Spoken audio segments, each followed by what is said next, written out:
दोस्तों इंग्लिश सीखने का पहला स्टेप ये है। आप कहेंगे कैसे? अरे बताओ देखने को इंग्लिश में क्या कहेंगे? आपके दिमाग में हो सकता है एक वर्ड आए, लेकिन देखने के लिए अंग्रेजी में 3 वर्ड्स होते हैं और तीनों अलग अलग सिचुएशंस पे लगते हैं। एक भी एक दूसरे की जगह लगा दिया ना तो गलत हो जाएगा, पिटाई हो सकती है। ऐसे ही सुनने 3 तरीके के होते हैं और बोलना भी 3 तरीके का होता है। आपको बताता हूं, आप इस वीडियो को सेव कर लेना, दोस्तों को दिखाना, बहुत काम की वीडियो है, ध्यान सुनिए। सबसे पहले बात करते हैं देखना। देखने को अंग्रेजी में पहला वर्ड जो है उसके लिए है सी। लेकिन ये जो सी होता है ये रुकी हुई चीजों के लिए होता है। रुकी हुई चीजें, है ना। अब आप कहेंगे रुकी हुई चीजें भैया, जैसे ताजमहल, जैसे लाल किला, जैसे जो है क्या ना कोई घर, या जैसे कोई भी रखा हुआ सामान आपके आसपास, या आपका फोन एक तरफ है रखा हुआ है, फोन को देख रहे हैं तो स्क्रीन को देख रहे हैं, स्क्रीन के अंदर की चीज चल रही है फोन, तो वहां पर क्या हुआ? सी लगेगा। जैसे कि मैंने उसे देखा, मैंने उसे देखा, तो यहां पे देखेंगे I saw him, I saw him, यानी कि वो क्या हुआ था? रुका हुआ था। अब रुका हुआ का मतलब है नहीं कि हाथ पैर भी नहीं हिलाएगा, मतलब कम से कम दौड़ नहीं रहा था, इधर उधर उछल कूद नहीं कर रहा था। I saw him. चलिए, पहली चीज सॉ क्यों लगाया भाई? ये सी की सेकंड फॉर्म है और इसकी थर्ड फॉर्म होती है सीन, सी सॉ सीन। चलिए तो हो गया।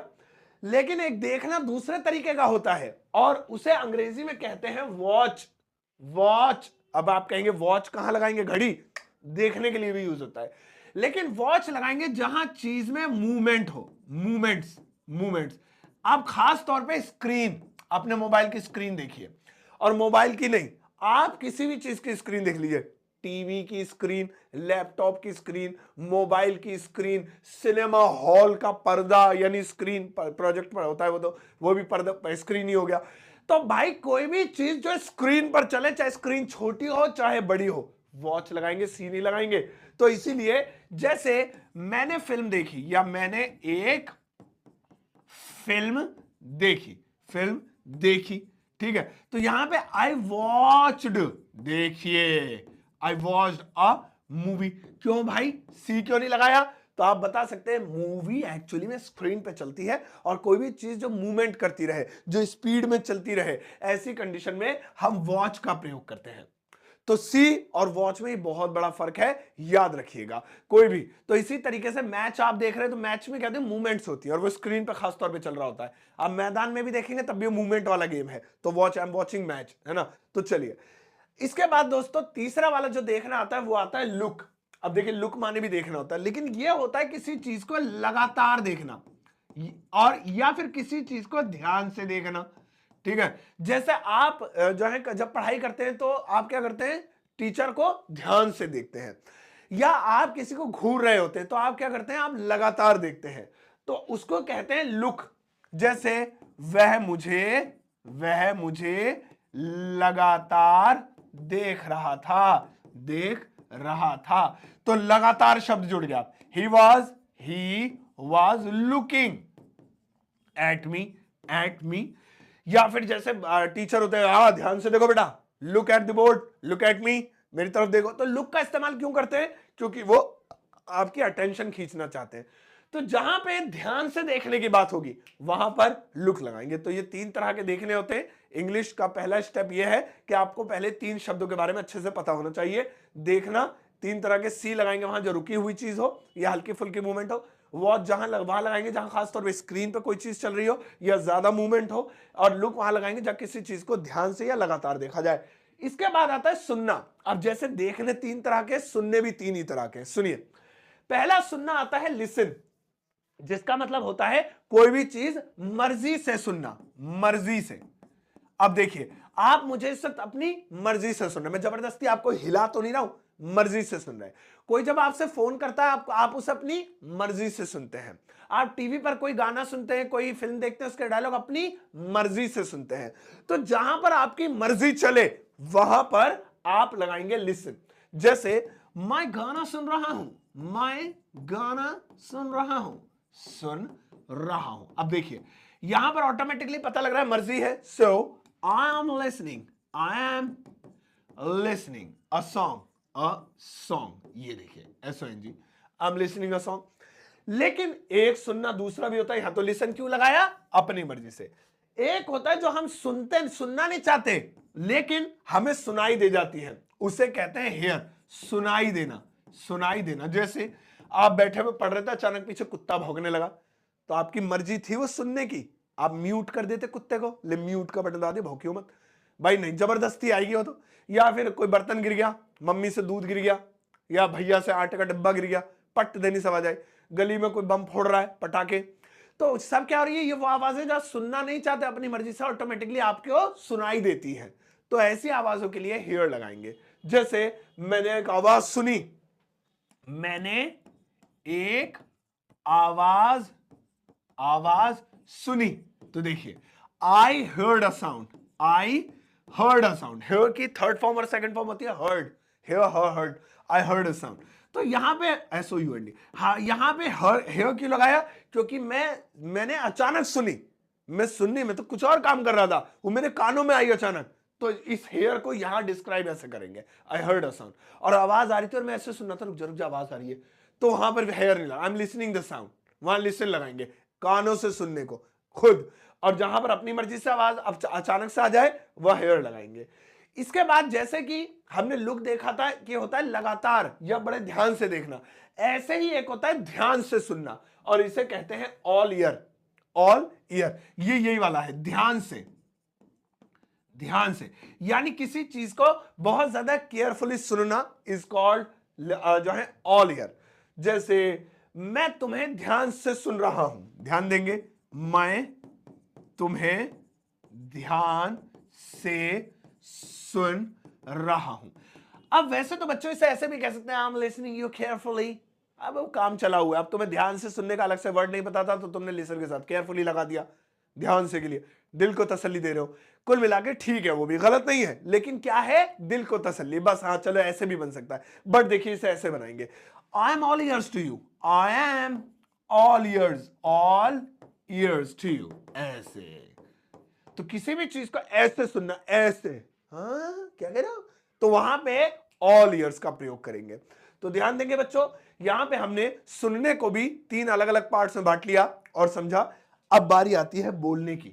अब बड़े ध्यान से देखेंगे, सुनेंगे, ऑल ईयर्स टू मी, मुझे ध्यान से सुनिए, है ना, लुक एट मी, ध्यान से देखिएगा। बोलना पहला होता है भाई स्पीक। जब हम कोई कॉन्वर्सेशन टू वे करते हैं, ऐसी जैसे लाइक मैं आपसे बात कर रहा हूं, आप मुझे सुन रहे हैं, यानी आप ऐसा बोल रहे हैं, कोई एक स्पेसिफिक ऑडियंस आपको सुन रही है या लोग सुन रहे हैं, तो वहां पर स्पीक लगाते हैं। जैसे वो लोग जो बात कर रहे थे तो वो इंग्लिश में बोल रहा था, वो अंग्रेजी, है ना, मैं बोल रहा था। तो यहां पे कैसा बोलना हो गया? यानी कि कॉन्वर्सेशन, बातचीत हो रही थी, टॉकिंग हो रही थी। So he was speaking in English, NENGLISH। So यहां पे स्पीक क्यों लगाया? क्योंकि कॉन्वर्सेशन, बातचीत चल रही है, आपस में 2 लोग बात कर रहे हैं या 2 से अधिक लोग बात कर रहे हैं, सो बातचीत की बात हो रही है। लेकिन एक होता है बातचीत नहीं होती, एक होता है बस मैं बोल रहा हूं और आप सुनिए, एक बोल रहा हूं, मैं बोल रहा हूं, आप लोग जो है, और हाँ, खास किसी एक बंदे के लिए नहीं है। जैसे पहले इसके लिए सुनेंगे, क्या लगाएंगे, पहले बताया तो नहीं मैंने, वो वाले बोलने के लिए लगाते हैं से। इसे आप एक तरीके से कह सकते हैं किसी चीज को कोई कमांड देना, या फिर किसी चीज के लिए कोई स्टेटमेंट दे देना। जैसे भाई सरकार ने बोला है कि कोई भी सड़क पार नहीं करेगा, तो किसी एक से नहीं बोला, सबसे बोला है ना। तो ऐसे ही पापा ने बोला है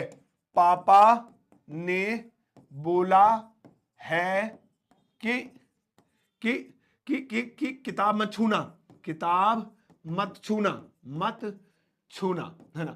तो यहां पे पापा ने बोला है, फादर स्पोक नहीं, FATHER, फादर सेड, क्योंकि वहां पर क्या है, पापा ने कैसे बोला है, कन्वर्सेशन नहीं की है, बस एक स्टेटमेंट, एक कमांड दे दी है कि इसको फॉलो करो। सो फादर सेड, है ना, father said not to touch the book, या फिर डोंट टच द बुक, जो भी उनका स्टेटमेंट है वो दे देंगे इस तरह से। इसके बाद दोस्तों एक और बोलना आता है, अब इस बोलने को बड़े ध्यान से देखेंगे, इसे कहते हैं आस्क टू। आप कहेंगे आस्क टू का मतलब तो होता है पूछना, है ना, तो बोलना कैसे हो गया? नहीं, आस्क टू बोलना होता है, लेकिन ये रिक्वेस्ट के सेंस में होता है, एक तरीके की जब हम रिक्वेस्ट करते हैं किसी से। जैसे उसने मुझसे मोबाइल लाने के लिए बोला है। मैडम ने मुझसे बोला है कि कल व्हाइट ड्रेस पहन के आना। पापा ने बोला है कि हम यहाँ पर जो है क्या नाम है बगीचा बनाएंगे, या पापा ने मुझसे ये करने के लिए। किसी को कोई काम करने के लिए बोलना, जैसे मैडम ने मुझे या सर ने मुझे, सर ने अध्यापक ने, टीचर ने, सर ने मुझे कहानी सुनाने के लिए बोला, कहानी सुनाने के लिए बोला, है ना। वैसे से आप ऐसे भी कह सकते हैं कहानी सुनाने के लिए कहा, लेकिन हम बोला भी लिख सकते हैं। So sir asked me to tell the story, to tell a story. ये देखिए, है ना। उसने मुझसे पानी लाने के लिए बोला या कहा, he asked me to bring the water. पापा ने मुझसे जो है सब्जी लाने के लिए बोला है, father asked me to bring the vegetables. ऐसे तो यहां पे आस्क और टू, ये दोनों चीजें लगा दी। क्यों लगा दी? क्योंकि यहां पे बोलना एक सेंस में आ रहा। तो देखिए, अभी आपको एक होमवर्क दूंगा। देखना तीन तरह के होते हैं, सी, वॉच, लुक। तीनों की सिचुएशन अलग। सी लगाएंगे रुकी हुई चीज के लिए, वॉच लगाएंगे कोई मूवमेंट वाली चीज के लिए, खासतौर पे कोई चीज अगर आप स्क्रीन पे देख रहे हैं, सिनेमा हॉल में देख रहे हैं, मोबाइल टीवी में देख रहे हैं, और किसी चीज को लगातार देखेंगे तो लुक लगाएंगे। सुनना भी तीन प्रकार का होता है।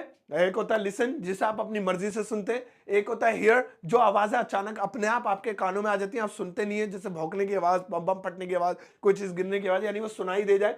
और जब कोई चीज बहुत ध्यान से सुनते हैं तो ऑल ईयर्स करते हैं। ऐसे बोलना तीन तरीके का होता है। जब आप कॉन्वर्सेशन स्टाइल में बोले तो स्पीकिंग या टॉकिंग।